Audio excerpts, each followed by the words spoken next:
Hi guys, I'm Mike. And I'm Mark. And this is F1 Fanatics.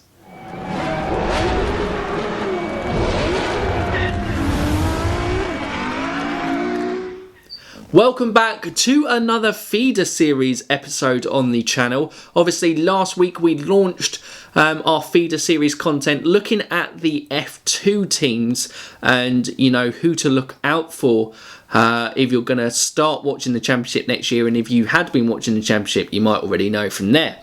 But so we now move down to the next big junior series, and that is Formula 3. Obviously follows the main calendar around as well. So yeah, we have obviously Mark back as our F2 and F3 resident expert on the channel now. So Mark, over to you. I think we'll start off with the current champions of Prema Racing, who, much like F2, I would say could be favourites for next year, depending on who they actually have in the car. Because Prema in F3, they've always been very dominant. Yeah. And also, I think an interesting point to make about teams, and Prema obviously an example of this, when you look at F1 and F2, obviously you only see a maximum of 2 cars per team. When you get down to F3, there are more entries. So Prema are one of the teams that have 3 entries, don't they? I think most teams run 3, you'll find. Yeah. I know ART, MP, Sauber, HWA, Trident, and Hi-Tech, and I believe, Prema and Carlin all run 3 full-time cars. Campos, I believe they do as well, because they actually subbed out Pirelli for Schumacher after Pirelli's incident. But I think Genza's the only one that doesn't really run 3 cars all the times. Now, they have 2 all the times, but I believe there was a round where they only had 2 cars.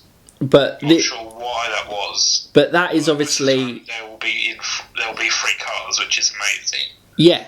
And that obviously is, the lower you go down, although still extortionate money for the everyday person, in terms of racing terms, racing series get cheaper, so therefore to run more cars and to have like someone like Prema, who we spoke about in the F2, are kind of inherently linked to Ferrari, it is an easier option to give more juniors, because obviously last year they had Schwartzman, Armstrong and Jevan Daruvla racing for them, and who are all very strong, and all Ferrari products, aren't they? Yes, Daruvla, no. Ah, okay. I thought he might have been. But yeah, obviously they had the 2 Ferrari ones who've progressed up to Formula 2. And Daruvla was very strong as well within that. It was a 1-2-3 in the championship last year. Who's the second team we got up? The second team is Hi-Tech. So Hi-Tech, people might recognise that name from if they follow the W Series, because Hi-Tech obviously provide all the cars for the W Series, don't they? I believe they do. So yeah, on to Hi-Tech. As much as I follow Junior Series, I don't follow W Series enough, mainly because I don't see it as a feeder series, because there are some really young racers in there who could go on to F1. Most of them are already seasoned GT veterans. Yeah, I think W Series isn't a feeder series as of yet. What it is, it's an exposure series to get the women racers who compete in it highlighted, so that they may be given a shot to drive in other series. Not necessarily F1 as of yet. But yes, Hi-Tech Racing from there. So Hi-Tech Racing back in F3. Yep. once again, very good team. Used lots by F1 teams for their academy drivers. Prime example of last year was Yuri Vips, who are a very good challenger within that, and he probably... Arguably, he could have been an extremely good challenger bar his rough patch around the middle of the season. Yeah. Which ultimately probably cost him third. Yeah. Monza was a weekend to forget for him. Yeah, it certainly was. And probably for Pironi too, and for the FIA in general. I mean, to be fair, I'm pretty sure Pironi probably forgot it anyway. Yeah, fair shout. A bit of my humour sneaks in there and then. But yeah, so high tech, yeah, they're a pretty good at that level team and provide a platform. Easy, although not inherently linked, they are definitely a feeder series team. When you get to F3, it is very much less so the championship. It is very much of giving a platform for young drivers. F3 is very much develop your skills, show your talent. If you're not, show why your academy should fund more money and get you into F2 instead. Yeah, very much so. And moving on to Team 3. The second familiar name of ART. So obviously finishing third in the championship last year as we're doing it there. Who were the main drivers for ART last year? ART, oh god, they had the same roster, but I don't know why none of the names are sticking out other than one in particular. I can tell you one ART driver, but I can't tell you the rest. Give me the one. Give me the one, Mark. Give me the one. I'm sure you can guess. It's my favourite Danish driver, Christian Lundgaard. Christian Lundgaard, who, yeah, obviously, What's going to happen to me now that I've said that Christian Lundgaard's my favourite Danish driver? Oh, yeah, I know Katie will be very upset that it's not Kevin Magnussen, but, you know, she'll maybe forgive it as a young Danish driver coming through. She'll allow it in a junior series. But, yeah, Lundgaard, obviously that's why he's got the links to the main F2 team, because he has shown pace, he has shown potential to progress onto that level, so it will be interesting to see him announced. Very much with the Prema and ART, they are well-established teams within F2 and F3, so they're more towards the top end because, like we spoke about before, like these series are same spec series, those teams have been competing in it for such a while, they have such an infrastructure, they have teams that understand the series inside out, that it really does provide a better platform than other teams within the series. Yes, his teammate, I've just found his teammates, Max Futrell and David Beckman. Ah. Mate, Futrell, he's nothing to write home about, but he's nothing to complain about too much either. No. But there are a few drivers that did surprisingly bad in F3, which we'll talk about once we get to them. Yeah, and so there were... I think it can, with that junior series and with it going there, it can be the case. But ART, if you are going to watch the F3 as well, you're probably looking at Prema and ART being sent out. Depending on it, it is a little too early to say because no real drivers have been confirmed yet. Yeah, other than one who I'm very happy about. Exactly. So we'll move on to Team 4. Which is going to be a real surprise after you heard us bag them in the previous episode, Trident. So yeah, obviously Trident, we spoke about, seemed they're a budget team and they seem to be who you can place in F2. But in F3, like we said before, in racing terms, it is cheaper to compete in. And I think it's where Trident really focus more of their focus and money on. Yeah. I think they're looking to well and truly establish themselves as an F3 team and a major F3 team before really driving forward their efforts in F2. Fair shout? I would say so. But, I mean, Trident also had one or two pretty good drivers, all things considered. And at that level... Nico Kari and Pedro Piquet. Yeah, and obviously Pedro Piquet has gone on to... he will be racing for Charouz next season in F2. Yes. And very much at this level of F3, I think it will... F2, there is still probably a bit of a gap with the teams, but I would say in F3, if you do have a standout driver, they do have more chance of competing, even if the Prema team gets a massive head start like they did last year. Oh yeah, they had. I would say after Australia, you could call the team's championship already. Yeah. To be fair. Yeah. So after Trident, a team to look out for. Who's next up in championship order? Another familiar name and another familiar position as F2 actually, HWA. So HWA, like we spoke about last week in Formula 2, they are, as Mark called them, Diet Mercedes. So they are linked to them.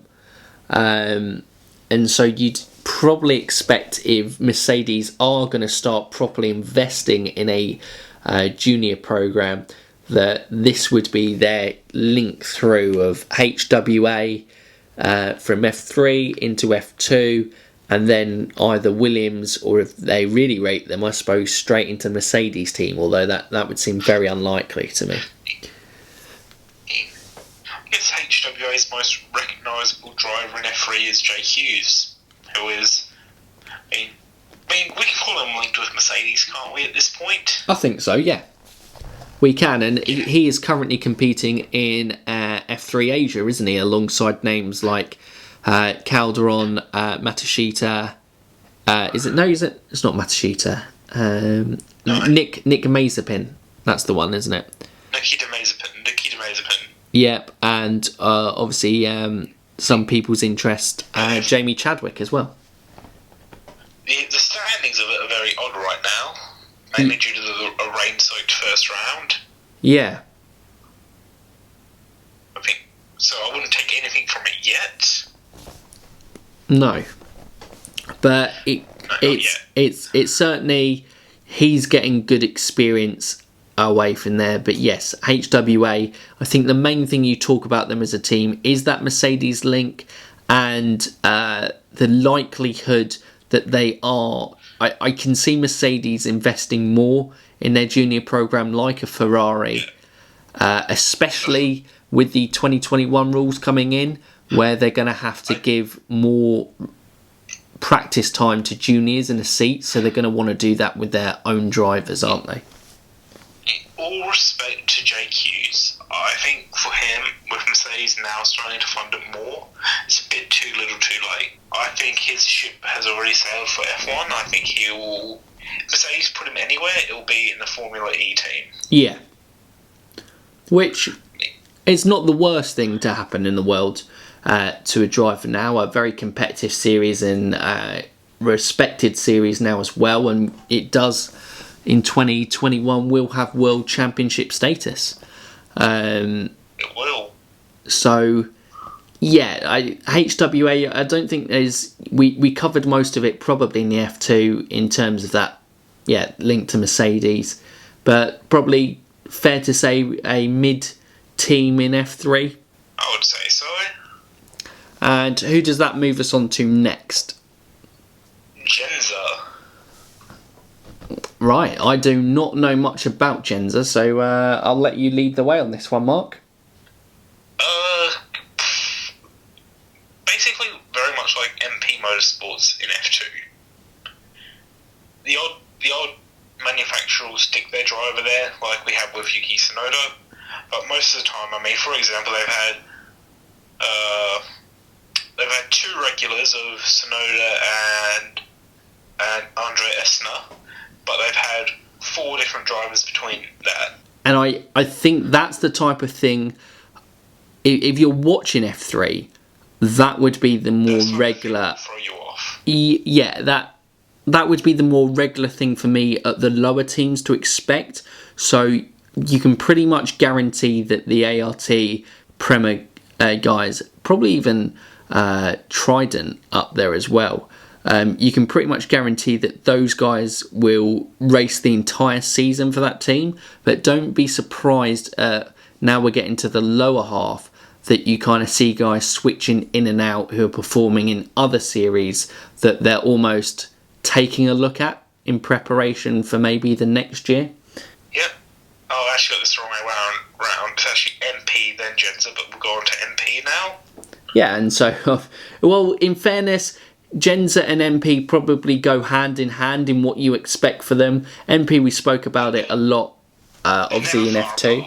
No, they're that mid to lower mid table team who might have a good driver to look out for. They do have the odd good driver. But generally as a whole, you're going to see them mixing and matching quite a lot. And yeah, you're more likely to go, if someone wins with them, you might want to go, oh, they might be someone to look out for. Yeah. So next we move on to Sauber Junior Team by Charuz. And again, like we said with Sauber in F2, it is just purely a junior team. So they have no aspirations really of competing for the title. And I don't think they have generally in F2, certainly not in recent times in F2, F3. F3, I can't think of a single F3 driver from Sauber Junior Team by Charaz that really sticks out to me. Well, really just jumps to me. You look at it as well, and obviously, it's interesting. I think with all of these junior series teams, you have to kind of look at the knock-on effect from at the top of F1. So obviously, Sauber with Alfa Romeo Racing, one of their seats is dedicated to Ferrari. So the other, in theory, is dedicated to Sauber. I don't know if Alfa Romeo ever would operate a junior academy system. I think they probably just leave it to Sauber to do themselves. But you haven't really seen anyone. Juan Manuel Carrera was probably, and Tatiana Caldron are the last couple who have been attached to it. And yeah, they're always going to be a level below the Ferrari Junior. So if you're in the Sauber Academy, I think it really is just I hope you get spotted by Ferrari. Yeah, that's what it feels. And so that's very much what the team is. They'll give you, if you can provide money, they'll give you a shot to compete in the championship. But don't expect too much from these guys competing in this team. No. I think the next team, which will be very surprising, because this is by far the biggest change, is 9th place Carlin. Yeah, but I believe... Carlin Buzz, as they prefer to be called.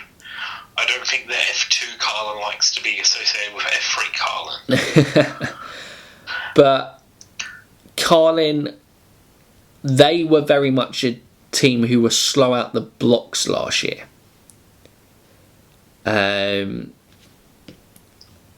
that sounds weird, but I would describe them as like a Ferrari to Mercedes this year, where by the time they caught up, it was far too late. I expected them to do better considering their drivers. One of whom has moved to Prema. Severely disappointed me, but I hope will be better next year if he's still there. And the other who is now off to a different team.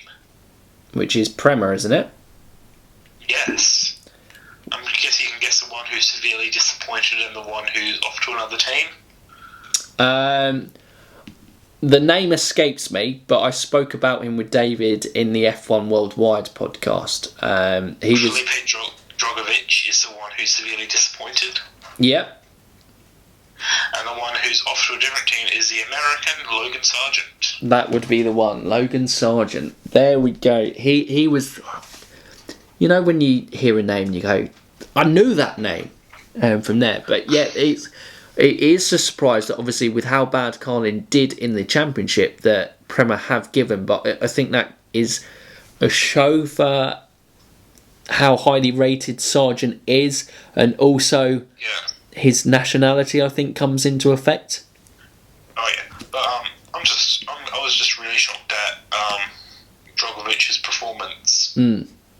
But I think when the team was struggling, if you then have a couple of bad performances, it makes it even worse. And at that level, it's a real dog-eat-dog world for the drivers, because every season is pretty much I've got to impress. I can't have a okay season unless I'm really backed. And if you're in Carlin, you're not generally really backed. So I think Lando Norris has probably been the last one who was really backed to come through the Carlin system. And the last team, but certainly definitely least, Campos. Yeah, again, probably pretty similar to their F2 team. Would you agree in terms of Spanish? Sorry, that's my text tone. Right, shall we start Campos again? Yeah, Campos, very similar to Formula 2. Very much a pay-to-enter team. I mean, they finished the season with 5 points, with their one scoring driver not well deciding to try out for an aerial display team at Monza. Yeah, that was certainly not a highlight, but it was probably, in fairness... It was a high. Yeah. It was pretty high, and he did hit some heights. Yeah. Very true, but it pretty much summed up Campos' season. I mean, yeah. Very much so. I just... It'd be interesting whether Ralph gets a full-time seat this year with them. It would. But that's probably the most interest you're going to pay to Campos, because obviously... sorry, not Ralph. He's Ralph's son. David Schumacher. Yeah, it's going to be very interesting to see how he does within that team. Yeah, if he gets fully confirmed, that is. Yeah. But, I mean, there could be some very interesting F3 drivers next year. They could, and there's a lot to be announced, and There is, and I'm sure that we'll get to them at some point. All the young drivers who should be announced for F3 or F2, or ones that aren't there yet that you really should keep an eye out on, so you can claim. Yeah, So you can claim that I've followed them since they're juniors, and not hop on the bandwagon when it's too late. Exactly. So I think that was the last team in F3, wasn't it? And that covers off the teams again. So that again, it tells you who are the teams competing in Formula 3, who are the ones you can expect to be competing at the top end of the field. And there, I think, and again, for the drivers, they could, but it's a lot harder on this one because F3 tends to be announced later than F2. Yeah. So, it just kind of very much yeah, we're giving you a taster through there. So what we will do, which obviously Mark hinted at next week, we will be doing our kind of ones to watch, and we'll start off with kind of F2 drivers and look at the ones announced and likely to be announced. And Mark will give you his rating where he thinks they will finish within the championship. But yeah, guys, we hope you have enjoyed that again. Obviously, comment below. If you've liked it, give it a thumbs up. If you are new around here and you want kind of more F2 and F3 content, as well as obviously all the F1 content we do on the channel as well, do subscribe to the channel. And for now, you F1 fans, keep racing.